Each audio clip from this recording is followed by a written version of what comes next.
OBC के साथ अन्याय किए बिना मराठों को आरक्षण देंगे, ये प्रतिक्रिया भाजपा प्रदेश अध्यक्ष चंद्रशेखर बावनकुळे ने दी है।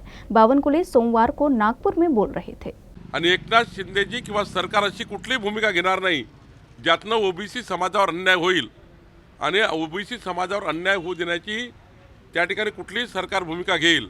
ओबीसी समाजाचं 001% आरक्षण कमी होणार नाही याकरता भारतीय जनता पार्टीची संपूर्ण ओबीसी समाजाच्या पाठीशी भारतीय जनता पार्टी आहे आणि मराठा समाजाला वेगळं आरक्षण द्यावं याकरताही भारतीय जनता पार्टीची भूमिका आहे।